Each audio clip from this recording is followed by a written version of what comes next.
आपके एसएसटी में 15th chapter से आने वाले 6 मार्क्स के क्वेश्चंस इसी वीडियो में खत्म हो जाएंगे, और खत्म ही नहीं, याद करके हो जाएंगे, वो भी ट्रिक के साथ। तो बने रहिए अंत तक। टोटल 8 प्रश्न दूंगा और उसी 8 प्रश्न में से लगभग आपका आने वाला है 15वें पार्ट में से। तो सबसे पहला प्रश्न है, भारतीय अर्थव्यवस्था में आर्थिक सुधार की आवश्यकता क्यों पड़ी?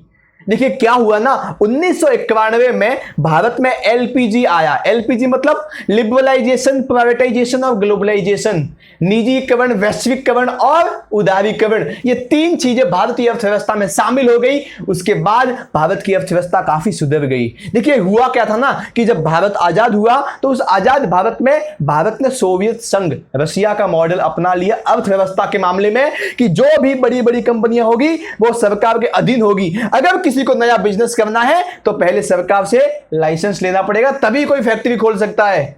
यह सब चल रहा था 1991 से पहले।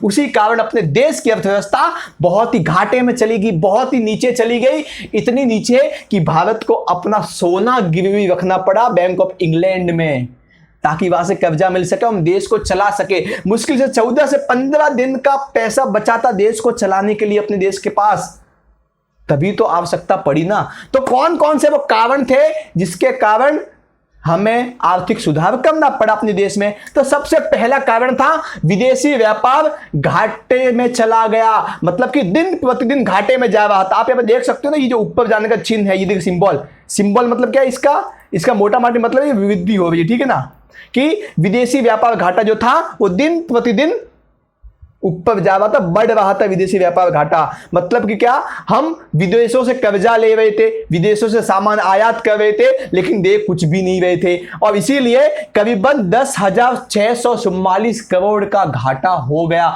इतना नुकसान हमारे ऊपर कर्जा बोझ आ गया। दूसरा कारण कौन सा था? विदेशी मुद्रा भंडार तेजी से गिर रहा था। देखिए क्या होता है ना कि हमारे देश में अपना जो मुद्रा है, कौन सी, रुपया है, अमेरिका की डॉलर है कि नहीं, तो अलग अलग प्रकार, जैसे इंग्लैंड की यूरो है, ठीक है ना, तो उसी प्रकार से हर एक देश की जो है मुद्रा होती है।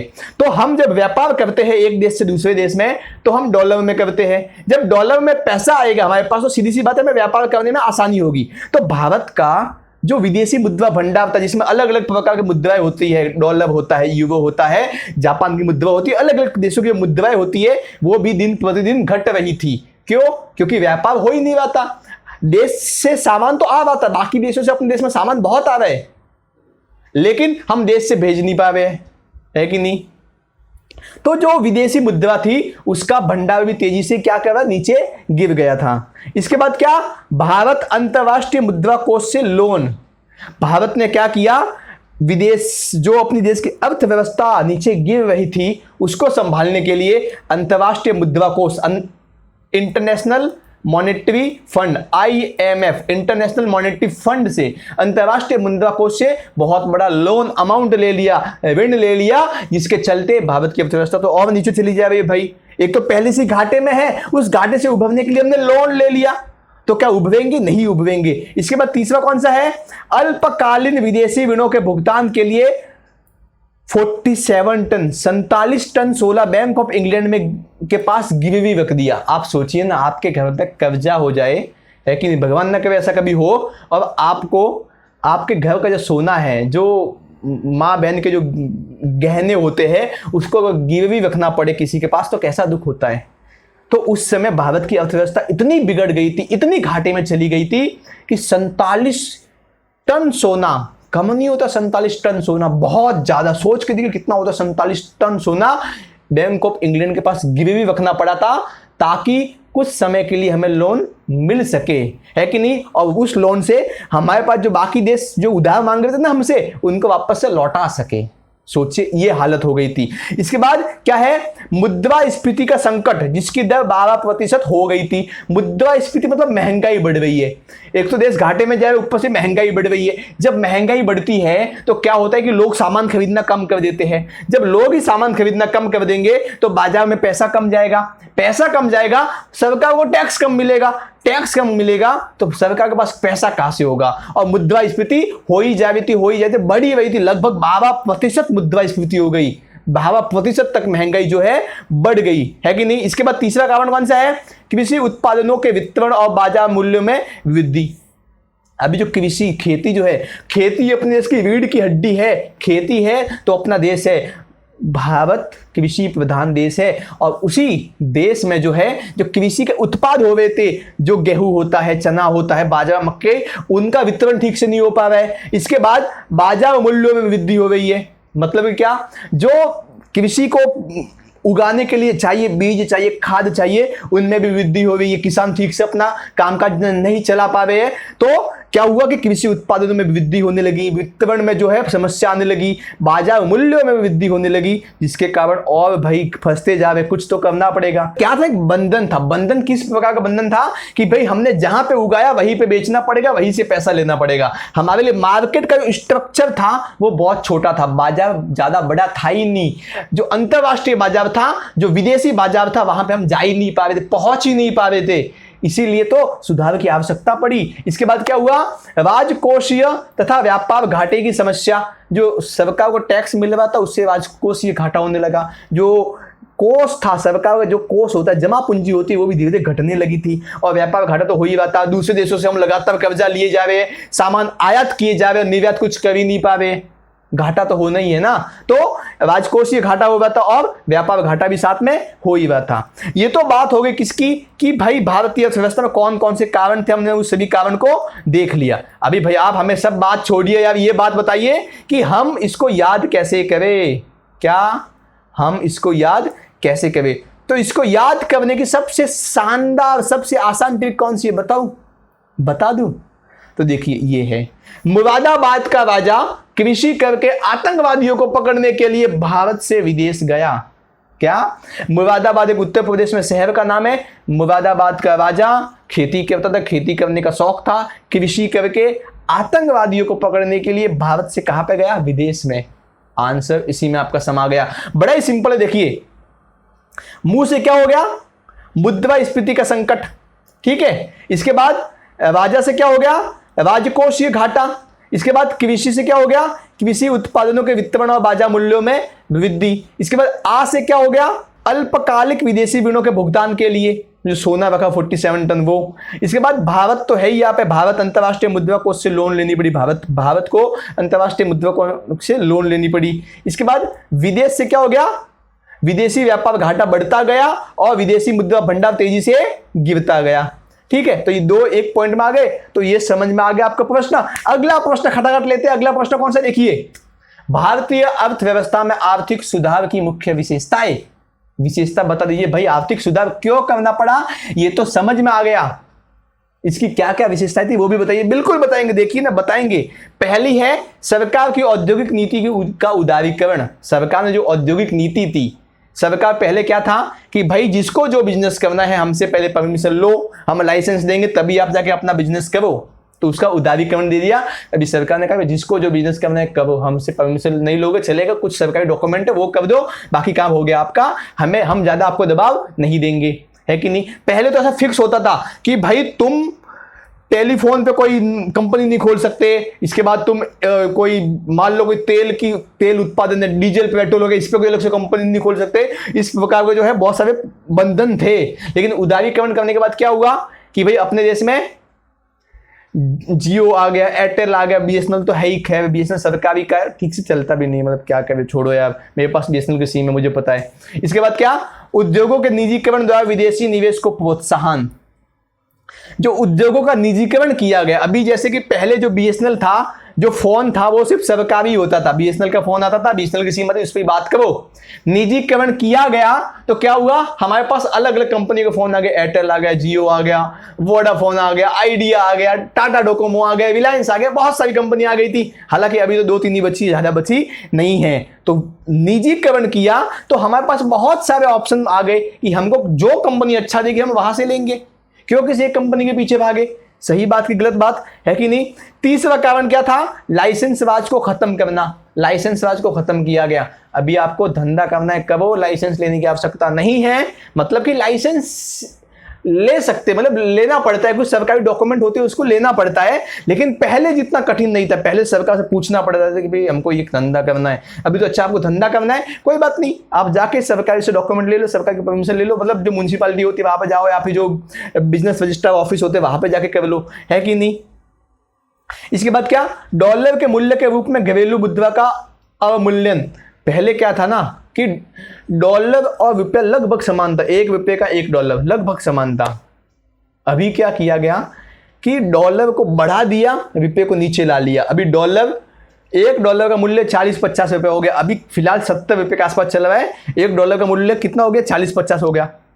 आप कहोगे ये तो बहुत बड़ी बेवकूफ़ी, बेवकूफ़ी नहीं है, ये बहुत बड़ी क्या समझदारी की बात होती है। देखिए कहीं ना कहीं इससे घाटा भी होता है, कहीं ना कहीं इससे बहुत ज्यादा फायदा भी होता है। हम भारत जो है एक विकासशील देश है, और विकासशील देशों की जो मुद्रा होती है थोड़ी उसकी प्राइस, जो उसका मूल्य होता है नीचे होने ही चाहिए। उससे फायदा क्या होता है कि मान लीजिए अमेरिका में क्या चलता है, डॉलर चलता है, और हमें अपने भारत देश का जो सामान है वो बना के बेचना है अमेरिका को।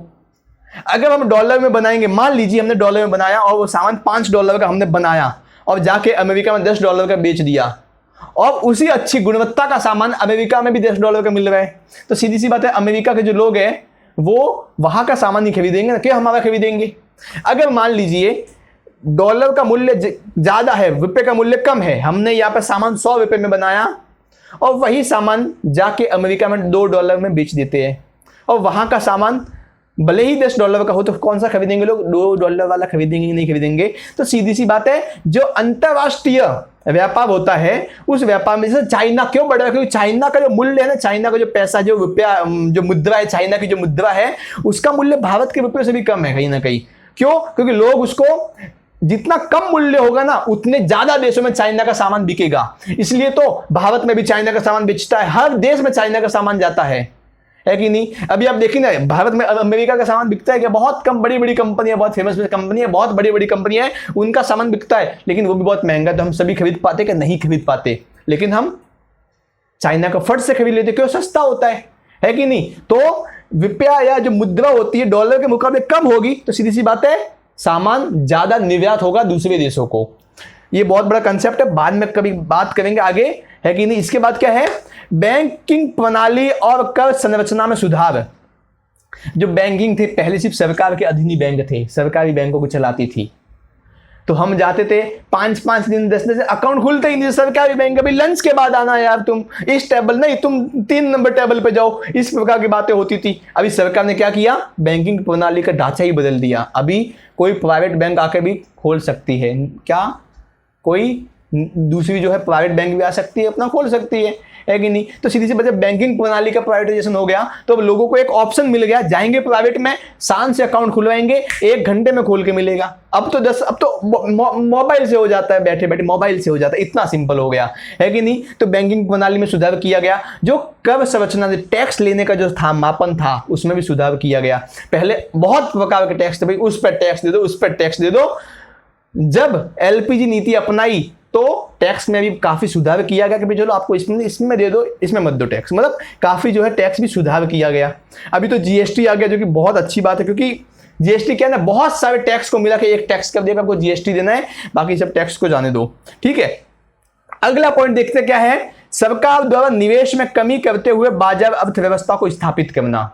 क्या, सरकार द्वारा निवेश में कमी करते हुए बाजार अर्थव्यवस्था को स्थापित करना। सरकार क्या करती थी, हर चीज में अपना निवेश घुसाती थी, हर चीज में जाके निवेश करती कि चलो इसको भी सरकार, ये कंपनी, इस कंपनी में जाके सरकार अपना पैसा लगाएगी, इस कंपनी को भी सरकार खोलेगी, टेलीफोन सेक्टर में जाएगी, जो बीमा सेक्टर है वहां पर भी जाके करेगी, सब सेक्टर में जाके सरकार अपना पैसा लगाएगी। अब पैसा सरकार का किस में जा रहा है, कंपनियों को चलाने में पैसा जा रहा है, जन कल्याण कहां से करेगी सरकार, है कि नहीं। तो भी सरकार ने सोचा कि भाई ऐसा करते, ज्यादा कंपनी में पैसा नहीं लगाते, निवेश नहीं करते हैं, ज्यादा पैसा लगाएंगे बाजार की अर्थव्यवस्था पे, अर्थव्यवस्था को सुधारने का काम करते, अर्थव्यवस्था पे पैसा लगाएंगे, कंपनियों को हम क्या कर देंगे, बेच देंगे, जो घाटे की कंपनी है उसको बेच देंगे, ठीक है। तो इस प्रकार की नीति सरकार ने अपना। इसके बाद क्या है, देश के आर्थिक स्थिति में सुधार और संरचनात्मक समायोजन के लिए अंतर्राष्ट्रीय मुद्रा कोष तथा विश्व बैंक से बहुत अधिक ऋण प्राप्त किया। देश में तो भाई साहब उस समय अर्थव्यवस्था बहुत नीचे गिर गई थी, मुश्किल 14 से 15 दिन देश चलाने जितना पैसा था। तो क्या किया गया कि सरकार ने अच्छे ढंग से अपने देश को चलाने के लिए, अर्थव्यवस्था को ठीक से उभारने के लिए क्या किया गया, अंतर्राष्ट्रीय मुद्रा कोष IMF, इंटरनेशनल मॉनेटरी फंड और विश्व बैंक जो वर्ल्ड बैंक है वहां से कर्जा ले लिया और कर्जा लेकर अपने देश की अर्थव्यवस्था को सुधारने का आगे काम किया। तो ये इसकी किसकी थी, भारतीय अर्थव्यवस्था में जो सुधार है उसकी कुछ विशेषता थी। आप क्वेश्चन घुमा के भी आ सकता है कि LPG की मुख्य विशेषताएं बताइए, तो आपको यही लिखना है। क्वेश्चन ये भी आ सकता है कि भाई LPG मतलब लिबरलाइजेशन, वैश्वीकरण, उदारीकरण और निजीकरण करने की आवश्यकता क्यों पड़ी, तो अभी हमने जो पहले पढ़ा वही उत्तर आपको लिखना है। सभी बात तो छोड़िए, इसको याद कैसे करना है भाई साहब, याद करना है वो बता दीजिए। बहुत ही सिंपल ट्रिक है, देखिए क्या ट्रिक है। देश में सरकारी उद्योग लगाने के लिए और डॉलर को बैंक में जमा करने के लिए लाइसेंस चाहिए। क्या, देश में सरकारी उद्योग लगाने के लिए और डॉलर को बैंक में जमा करने के लिए लाइसेंस चाहिए। बहुत आसान ट्रिक है ना। देखिए क्या है, देश से क्या हो गया, देखिए देश क्या है, देश के आर्थिक स्थिति को सुधारने के लिए हो गया। सरकारी उद्योग, सरकारी से क्या हो गया, सरकार हो गया। उद्योग से क्या हो गया, उद्योगों के निजीकरण द्वारा हो गया, ठीक है ना। डॉलर से क्या हो गया, डॉलर के मूल्य हो गया। बैंक से क्या हो गया, बैंकिंग प्रणाली हो गया। लाइसेंस से क्या हो गया, लाइसेंस राज हो गया। और सरकार यहाँ पे दो बार है, देखिए यहाँ पे सरकार है, यहाँ पे सरकार है, ठीक है। तो ये क्वेश्चन आपको अच्छे समझ में आ गया, ठीक है जी। तो अभी लेते हैं अगला प्रश्न। अगला प्रश्न कौन सा है, देखिए, वैश्वीकरण की अवधारणा का विस्तार से वर्णन कीजिए और उसके लाभों को समझाइए। बहुत ही सिंपल है। वैश्वीकरण क्या है, अपने देश की अर्थव्यवस्था को विश्व की अर्थव्यवस्था के साथ जोड़ना वैश्वीकरण कहलाता है। देखिए क्या है, वैश्वीकरण का अर्थ सामान्यतः देश की अर्थव्यवस्था का विश्व की अर्थव्यवस्था के साथ एकीकरण से है, जोड़ना। एकीकरण मतलब जोड़ना, अपने देश की अर्थव्यवस्था अब सारे विश्व की अर्थव्यवस्था से जुड़ गई, यही है वैश्वीकरण। यहां पे विस्तार से समझाने की बात की, मैंने एक लाइन में समझा दिया, लेकिन आप ऐसा मत करना, आप इसको एग्जाम अच्छे से 8 से 9 लाइन में समझाना, अच्छे से समझाना, ठीक है ना। ये तो सामान्य से जो सिंपल कीवर्ड वाले नोट्स होते हैं वही नोट्स है। पहला लाभ देखिए, इसके लाभ क्या क्या है, तो लाभ है उपभोक्ताओं को लाभ। देखिए वैश्वीकरण हुआ तो विदेशी कंपनियां भारत में आ गई। पहले से BSNL चलता था, अब एयरटेल आ गई। एयरटेल तो भारत की कंपनी है। वोडाफोन आ गई, वोडाफोन आई तो हमें पास एक ऑप्शन आ गया कि भाई अच्छा मैं भी BSNL की सिम यूज करूँगी वोडाफोन की, अच्छा ठीक है, नेटवर्क इसका अच्छा है वोडाफोन का, तो क्यों नहीं मैं वोडाफोन की सिम यूज करूँगा, है कि नहीं। तो उपभोक्ता जो ग्राहक होते, ग्राहकों को एक लाभ होने लगा, एक दूसरा ऑप्शन मिल गया। अभी हमको सिर्फ भारत की कंपनियों पर बेस नहीं होना था, अभी हम सिर्फ सरकार के ऊपर आधारित नहीं होना था, अभी हम कहीं पर भी जा सकते हैं। हम सरकारी खाता, सरकारी बैंक में खाता खुलाएं या प्राइवेट बैंक में, जो अच्छी सर्विस दे वहां पे खुलाएंगे खाता, है कि नहीं। तो उपभोक्ता ग्राहकों को बहुत सारे ऑप्शन मिल गए थे। विदेशों की कंपनियां भारत में आने लगी थी, यहाँ पे आकर अपना सामान बेच रही थी, हमें सस्ता सामान मिल रहा था और इंपॉर्टेंट मतलब इंपोर्टेड सामान जो बाहरी देशों से निर्यात होता है वो सामान मिल रहा था। गुतबा जमता है ना, मतलब कहीं ना कहीं हमें ग्राहकों को एक अच्छा विकल्प मिल गया था, बहुत सारे विकल्प मिल गए थे कि हमें कौन सा सामान लेना है। इसके बाद क्या, निवेश में उत्तरोत्तर वृद्धि। अभी विदेशी कंपनियां आएगी, भारत में प्लांट लगाएगी, भारत में कंपनियां फैक्ट्रियां खोलेगी, तो यहां पे आके क्या करेगी, निवेश करेगी। जब वैश्वीकरण किया गया तो भारत तो एक बहुत बड़ा जो देश है, इस देश की बहुत सारी जनसंख्या है, तो बहुत बड़ा मार्केट भी है, बहुत बड़ा बाजार भी है। तो विदेशी कंपनियों ने भारत में एक अपॉर्चुनिटी देखी और भारत में आ गई, आके फैक्ट्रियां लगाने लगी, कंपनियां लगाने लगी और साथ में निवेश भी करने लगी। यहां के लोगों को रोजगार मिलने लगा, यहां की अर्थव्यवस्था संभलने लगी। और जब बहुत सारी कंपनियां आ गई तो भारत में क्या हो गया, जो निवेश था उसमें लगातार वृद्धि होने लगी, भारत की अर्थव्यवस्था धीरे धीरे संभलने लगी, पटरी पे आने लग गई। तीसरा पॉइंट देखिए, उपभोक्ता और सेवाओं में निवेश। उपभोक्ता और सेवाओं में निवेश, यहां की कंपनी आई, उन्होंने क्या किया, पहले तो उपभोक्ता में निवेश के, उपभोक्ता पहचानो, ग्राहक कौन है उसको पहचानो, उसको ग्राहक को अच्छी सर्विस दो। और सेवा मतलब क्या, सर्विस। जैसे कि एक तो दो सेक्टर होता है, गुड्स सेक्टर होता है, सर्विस सेक्टर होता है। मतलब वस्तुओं का एक तो बाजार होता है, एक सेवाओं का बाजार होता है। हमें पैन कार्ड बनवाना हो, आधार कार्ड बनवाना हो, तो ये सब सेवा का सेक्टर है। वकील से मिलना है, डॉक्टर से मिलना है, टीचर से पढ़ना है, ये सब क्या है, सेवा का सेक्टर है। मतलब ये सर्विस सेक्टर में आता है।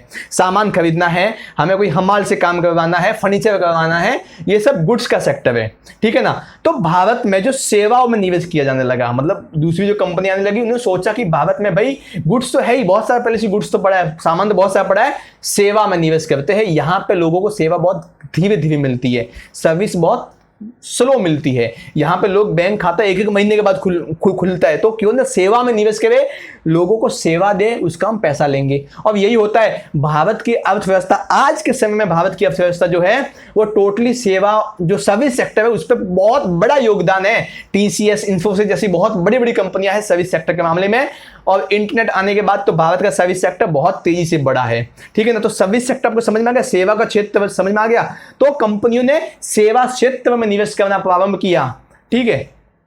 इसके बाद क्या, कच्चे माल की आपूर्ति करने वाली स्थानीय कंपनियों का विस्तार हुआ। अभी बहुत सारी कंपनियां, मान लीजिए बिस्लेरी आ गई।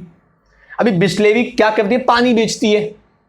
भले ही बिस्लेरी अमेरिका की कंपनी है, तो वो क्या भाई साहब अमेरिका से पानी लेके भारत में बेचेगी? नहीं जी, नहीं जी, ऐसा नहीं होगा। बिस्लेरी कहीं पे अपना प्लांट लगाएगी, वहीं से पानी लेगी और उसी पानी को फिल्टर करके बेच देगी।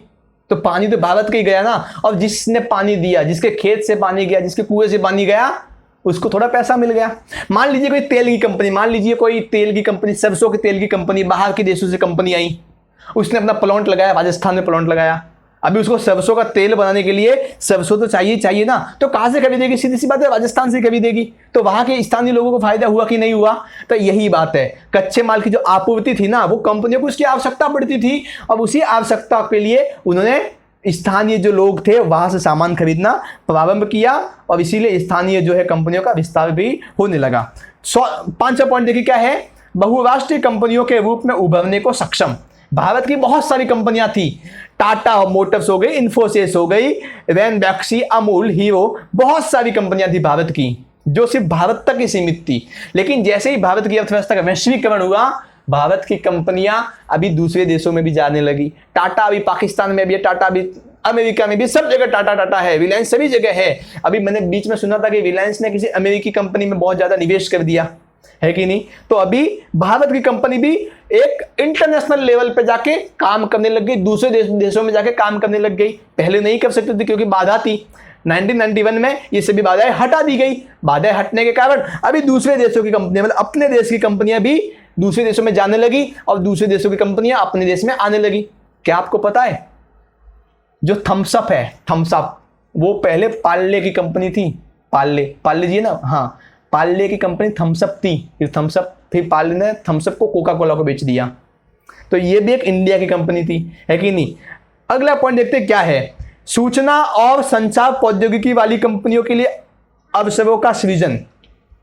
सूचना मतलब जो एक इंफॉर्मेशन थी, और जो संचार प्रौद्योगिकी मतलब टेलीफोन, टेलीकम्युनिकेशन, आना जाना वगैरह, मतलब तो उनमें क्या होने लगा, उनकी कंपनियों का अवसर बढ़ने लगा, है कि नहीं। अभी बहुत सारी टेलीकॉम की कंपनियां आ गई, इंटरनेट का जमाना आ गया, तो विदेशी कंपनियां जो है और ज्यादा आ गई। भारत में गूगल भी आ गई, गूगल तो बहुत बाद में आई, बहुत बाद में बनी ही है, ठीक है ना। जो बाकी कंपनियां थी वो भी भारत में आने लगी, और भारत में बहुत ज्यादा लोग थे, तो इन कंपनियों क्या होने लगा, बहुत ज्यादा फायदा होने लगा। तो सूचना और संचार प्रौद्योगिकी वाली जो कंपनियां थी, उनके लिए भी नए अवसर खुले, और उनको बहुत बड़ा बाजार मिला, अब यहां पे आके उन्होंने निवेश करना प्रारंभ किया। अभी आप सभी बातों को छोड़िए, याद करने की ट्रिक बताइए। ये तो हम एग्जाम में कैसे करके लिख लेंगे, अगर पॉइंट मालूम है, ट्रिक मालूम है, तो एग्जाम में हम कैसे भी करके लिख लेंगे। तो टेंशन मत लीजिए, मैं आपको ट्रिक बताता हूं। देखिए क्या ट्रिक है, बहू का निवेदन सुन ऊपर वाले। बहू है, बहू बहुत चिंतित है, भगवान से प्रार्थना करती है कि हे ऊपर वाले बहू का निवेदन सुन ले, है कि नहीं। तो बहू का निवेदन, देखिए बहू से क्या हो गया, बहुराष्ट्रीय कंपनियां, का से क्या हो गया, कच्चे माल की आपूर्ति, निवेश से क्या हो गया, निवेश से क्या हो गया, निवेश भी उत्तर वृद्धि, सु से क्या हो गया, सूचना और संचार प्रौद्योगिकी वाली कंपनियों के लिए अवसरों का सृजन, और उ से क्या हो गया, उपभोक्ताओं और सेवाओं में निवेश, और उपभोक्ताओं को लाभ हो गया। समझ में आ गया मोटा माटी। अगला प्रश्न देखते क्या है, चौथा प्रश्न देखते क्या है, उदारीकरण से क्या आशय है, इसके तहत क्या क्या सुधार किए गए, इनका क्या प्रभाव हुआ। उदारीकरण क्या होता है, पहले भारत में लाइसेंस राज था, जो काम करना है लाइसेंस लो। 1991 में सब हटा दिया, उदारीकरण किया कि भाई जिसको जो करना है करो, सरकार की ओर से पूरी छूट है, यही उदारीकरण। देखिए क्या है, उदारीकरण से तात्पर्य सामाजिक, राजनीतिक, आर्थिक नीतियों में लगाए गए सरकारी नियंत्रणों को, जो सरकारी नियंत्रण थे, चाहे वो सामाजिक मामला हो, राजनीतिक मामला हो, आर्थिक मामला हो, सरकारी नियंत्रणों को कमी करना, उनमें क्या की कमी की गई। और 24 जुलाई 1991 से वित्तीय सुधारों के साथ ही आर्थिक उदारीकरण की प्रक्रिया भी प्रारंभ हो गई। सुधार क्या क्या किए गए, देखिए सुधार में सबसे पहला लाइसेंसवाद समाप्त किया गया, जो हर बार लाइसेंस लेना पड़ता था उसको समाप्त कर दिया गया। इसके बाद क्या, व्यवसायिक गतिविधियों के विस्तार या संकुचन पर कोई प्रतिबंध नहीं, आपको जो व्यवसाय करना है करो। अच्छा, आप दूध बनाते हो, मतलब दूध आता है, दूध को पैकिंग करके बेचते हो, ओके, दूध बच जाता है, कोई बात नहीं, आइसक्रीम बना के बेच दो, सरकार की कोई अनुमति नहीं है। बस सरकार एक आपकी जो कंपनी, उस कंपनी को रजिस्टर करवा दो और उस कंपनी में 1000 प्रोडक्ट बना के बेचो, आपकी इच्छा। तो जो व्यावसायिक गतिविधियों का जो विस्तार था और संकुचन पर कोई प्रतिबंध, सब जितने प्रतिबंध थे सब हटा दिए सरकार ने। इसके बाद क्या, वस्तुओं और सेवाओं की कीमतों को तय करने में स्वतंत्रता। अभी भाई आदमी खुद चाहे, जो कंपनियां खुद तय करेगी कि मुझे मेरे सामान का कितना मूल्य रखना है, कितने में मुझे मेरे सामान को बेचना है, ये कंपनी खुद तय करेगी। पहले सरकार करती थी, अभी कंपनी करेगी। इसके बाद क्या, आयात और निर्यात के लिए प्रक्रियाओं को सरल, कि भाई अच्छा आपको सामान को निर्यात करना है, दूसरे देश से भारत में लाके बेचना है। पहले प्रक्रिया बहुत जटिल थी, अभी उस प्रक्रिया को सरल किया गया।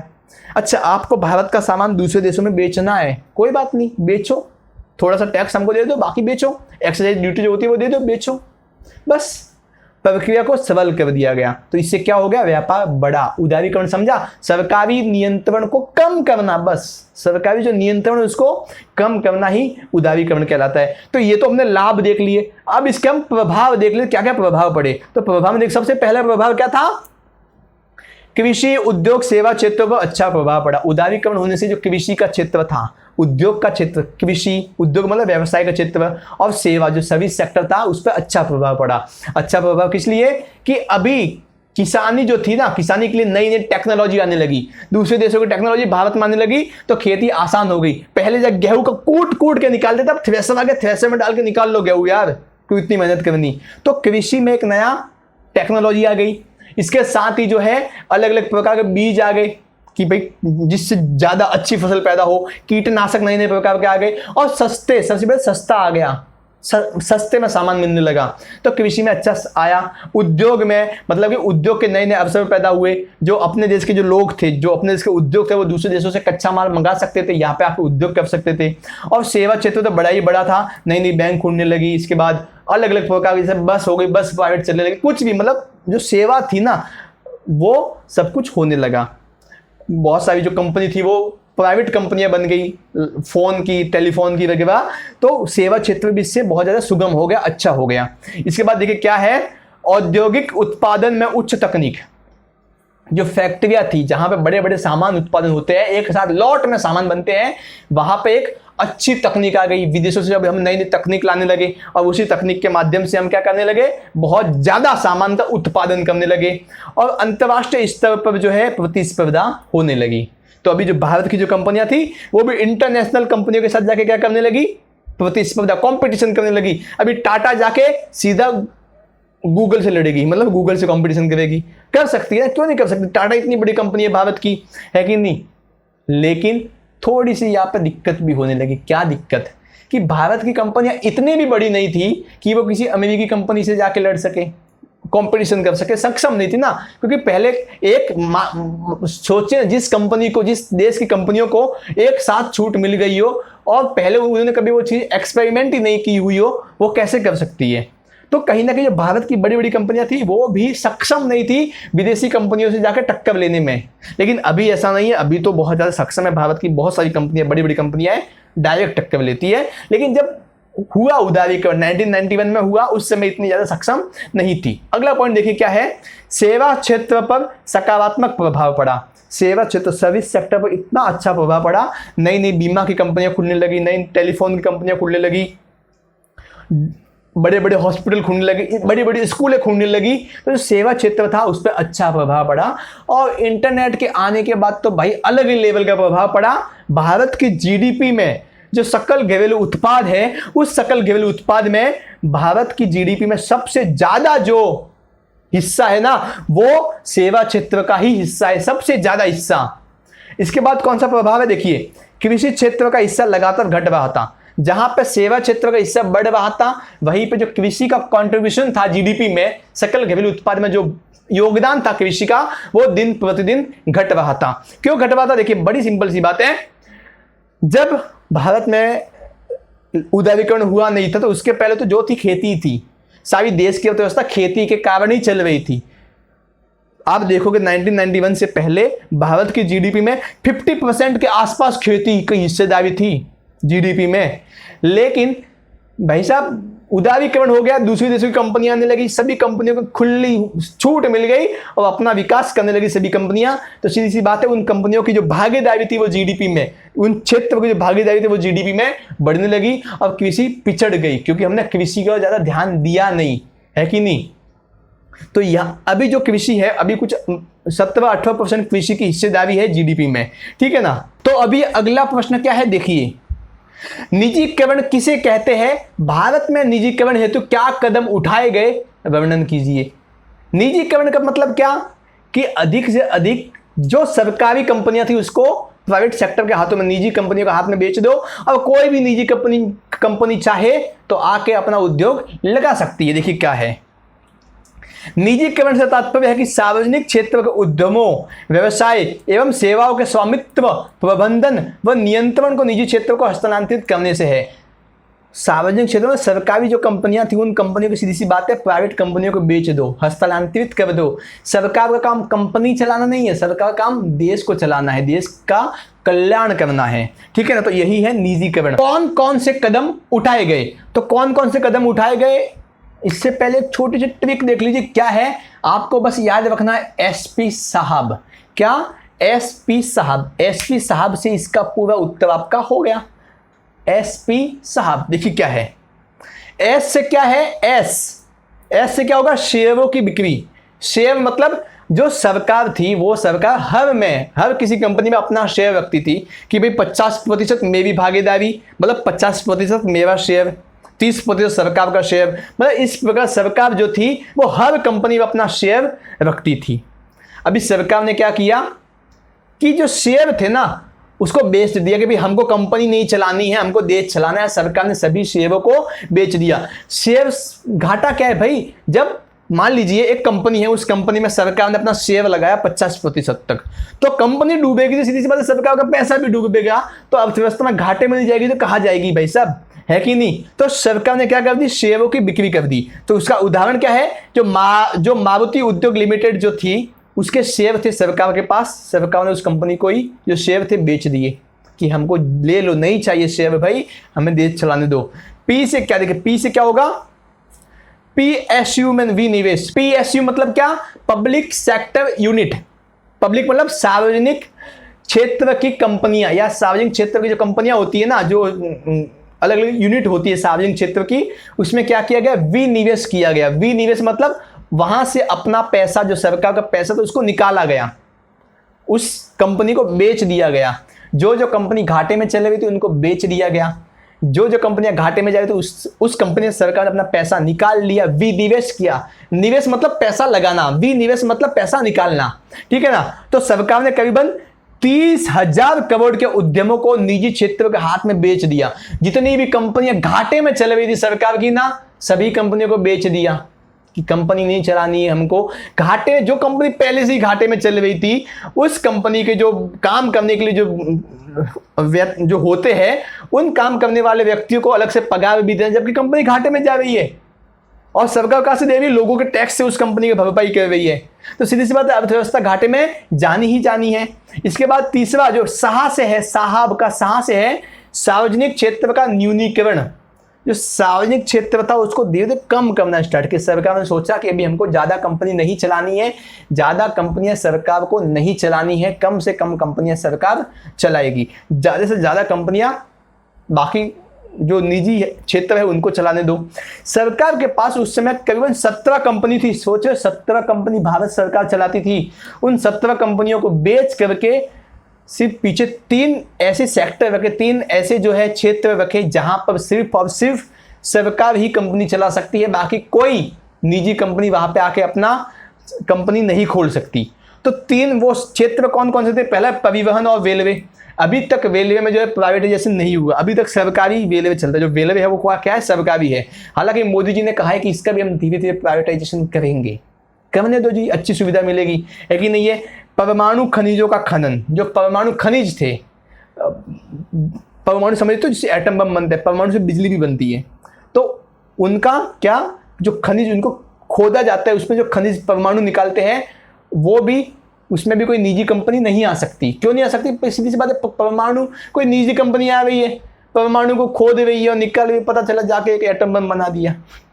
इसके बाद क्या, परमाणु ऊर्जा जो थी वो भी निजी कंपनियों के हाथों में नहीं जा सकती, क्योंकि परमाणु एक बहुत घातक चीज है।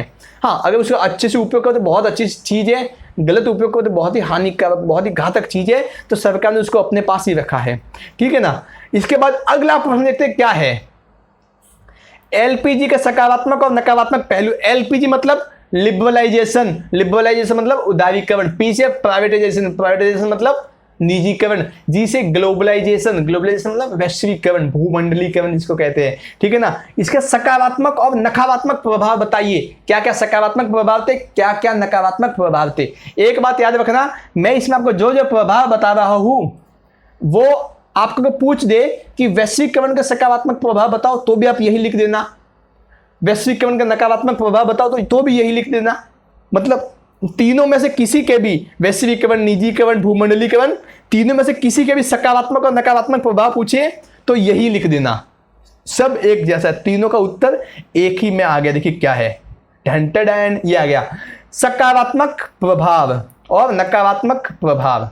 सकारात्मक प्रभाव क्या कहते हैं, उच्च आर्थिक समृद्धि दर, जो भारत की जो समृद्धि दर थी वो धीरे धीरे बढ़ने लगी, उच्च आर्थिक समृद्धि दर, भारत की अर्थव्यवस्था धीरे धीरे ठीक होने लगी, पटरी पे आने लगी। लेकिन वहीं पे जो कृषि की प्रभावहीनता होने लगी, मतलब कृषि की जो खेती की वैल्यू धीरे धीरे कम होने लगी, ठीक है। इसके बाद क्या था, विदेशी निवेश में वृद्धि, भारत सरकार ने ज्यादा विदेशी निवेश किया, विदेशी निवेश में वृद्धि की, ठीक है ना। वहीं पे रोजगारहीन आर्थिक समृद्धि, भाई हम लोग देश में एक आर्थिक समृद्धि तो आ गई, अच्छा खासा देश की अर्थव्यवस्था तो बन गई, लेकिन पीछे बेरोजगार लोग बहुत हो गए, बहुत ज्यादा लोग हो गए। अभी कोई प्राइवेट कंपनी है, वो प्राइवेट कंपनी किसी को क्यों नौकरी देगी भाई, जिसको काम आता है उसी को तो नौकरी देगी ना, फालतू का पगार क्यों दे। लेकिन अगर वही कंपनी सरकार के हाथों में होती तो सरकार उन कंपनियों को, जो लोग थे उनको नौकरी दे तो सकती थी कम से कम।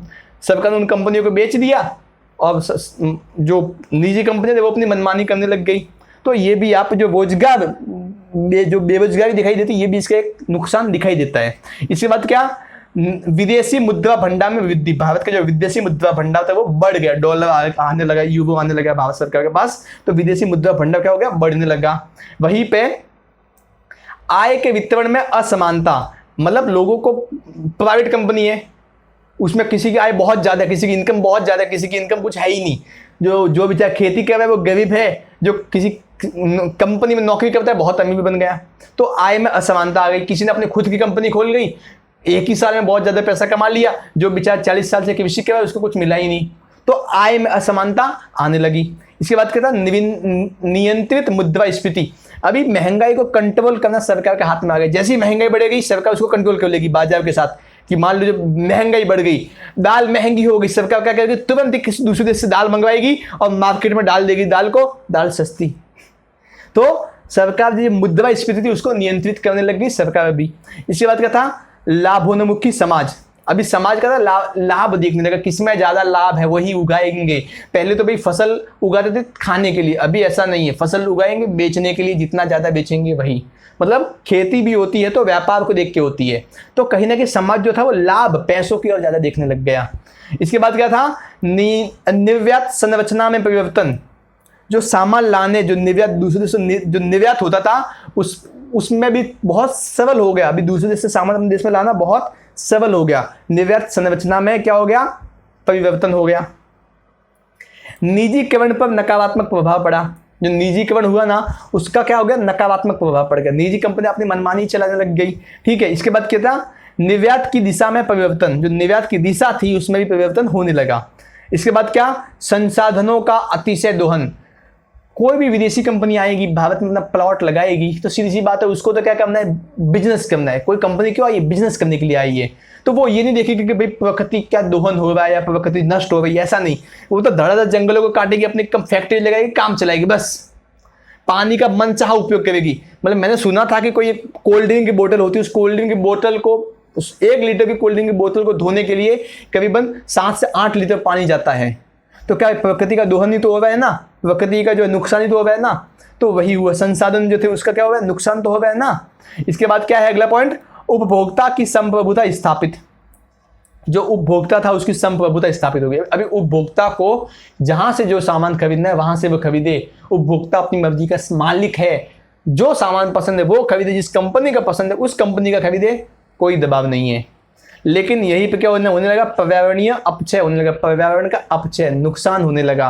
कंपनियां अपना भला देखती है, पर्यावरण का क्यों देखेगी भाई। बस अगला प्रश्न कौन सा है देखिए, अगला प्रश्न है स्वदेशी की अवधारणा का विस्तार से वर्णन कीजिए, वह स्वदेशी उत्पादनों को अपनाए जाने से उत्पन्न होने वाले लाभ बताइए। स्वदेशी, अपने देश का, तो स्वदेशी की धारणा को क्या करना है, समझाना है, उससे क्या क्या लाभ है वो हमको बताने हैं। मोदी जी के आने के बाद तो स्वदेशी कुछ ज्यादा, स्वदेशी अपनाओ स्वदेशी अपनाओ, और कोरोना में तो कुछ ज्यादा ही हुआ है, स्वदेशी अपनाओ स्वदेशी अपनाओ, चाइना का बहिष्कार करो, मतलब बहुत ज्यादा हुआ है। तो स्वदेशी की जो ये धारणा है, इसीलिए आपको एग्जाम में पूछा गया, अभी सब पूछ सकता है स्वदेशी की धारणा के विषय में, शायद पूछ सकता है। तो क्या है देखिए, स्वदेशी शब्द का मतलब क्या है, स्वयं के देश का। क्या मतलब है, स्वयं के देश का। अब इससे क्या क्या लाभ है, लाभ देखिए क्या क्या। सबसे पहला लाभ क्या है, स्वदेशी वस्तुओं की मांग बढ़ेगी। जो भारत की वस्तु है, भारत जो ग्रामीण वस्तु, उनकी क्या होगी, मांग बढ़ेगी। जब मांग बढ़ेगी लोगों को रोजगार मिलेगा, रोजगार मिलेगा, लोगों के पास पैसा आएगा, पैसा आएगा, लोग पैसा खर्चेंगे, सीधी सी बात सरकार को फायदा होगा। इसके बाद क्या, घरेलू उत्पाद तथा राष्ट्रीय आय में वृद्धि। जब लोग अपने ही देश का सामान खरीदेंगे तो जो घरेलू उत्पाद है वो बढ़ेगा, और अपने देश का पैसा अपने देश में ही रहेगा, जिससे जो राष्ट्रीय आय है, जो देश की नेशनल इनकम है, वो भी बढ़ेगी। तीसरा क्या है, रोजगार के अवसरों में भी वृद्धि। अपने मान लीजिए कोई स्वदेशी, कोई भी स्वदेशी कंपनी, उस स्वदेशी कंपनी का हम सामान खरीदेंगे, कंपनी आगे बढ़ेगी, तो कंपनी सीधी सी बात है वो अपने ही देशों के लोगों को रोजगार देगी। जब स्थानीय लोगों को रोजगार देगी तो रोजगार की जो समस्या है, जो बेरोजगारी की समस्या है, वो धीरे धीरे कम होने लगेगी, नए नए रोजगार के अवसर उपलब्ध होंगे। इसके बाद क्या, आयातों में कमी। हम दूसरे देश का आयात सामान कम आयात करेंगे, दूसरे देश कम सामान मिलाएंगे। अभी हालत ऐसी है कि मोबाइल, लगभग सभी मोबाइल चाइना में बनते हैं। जितनी मोबाइल कंपनियां लगभग सभी चाइना की है। हाँ, माइक्रोमैक्स अभी इंडिया की कंपनी है, मतलब है जो अपने देश की कंपनी माइक्रोमैक्स है, वो थोड़ी बढ़ रही है आगे, लेकिन लगभग सभी कंपनियां चाइनीज ही है। एप्पल भी यहाँ तक कि चाइना में बनता है यार। मतलब लेने जाओ तो कौन सा मोबाइल लोग, मतलब स्वदेशी खरीदना, कौन सा खरीदो यार, सोच में पड़ जाते हैं ना। तो आयातों में कमी होगी, तो आयातों पर खर्च होने वाली मूल्यवान विदेशी मुद्रा की बचत होगी। जब हम किसी चीज का आयात करते हैं ना, तो हम रुपया नहीं देते, हम डॉलर देते हैं, डॉलर में डील करते हैं। पेट्रोल खरीदते हैं तो पेट्रोल के लिए हमें डॉलर देना पड़ता है, रुपया में काम नहीं चलता। हाँ, सरकार ने कुछ देशों के साथ जो है रुपये में डील करती है, कुछ देशों के साथ डॉलर में डील करती है। तो जो मुद्रा है, जो विदेशी मुद्रा है, वो क्या होगी, बचेगी अपने देश में।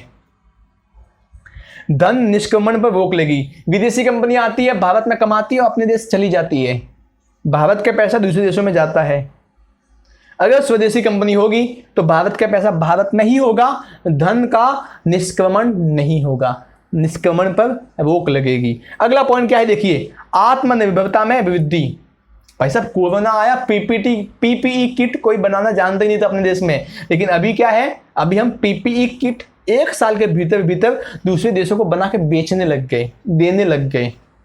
तो आत्मनिर्भरता बढ़ती है। जब अपने देश का लोग सामान खरीदेंगे, आत्मनिर्भरता बढ़ती है, किसी दूसरे देश पर निर्भर रहना नहीं पड़ता। मान लीजिए अगर आज हम कोरोना की वैक्सीन नहीं बनाते, अपना देश का वैक्सीन नहीं बनाता, तो क्या होता, हम अमेरिका के भरोसे रहते कि भाई हमको दे दो वैक्सीन, दे दो वैक्सीन, दे दो वैक्सीन, दे दो।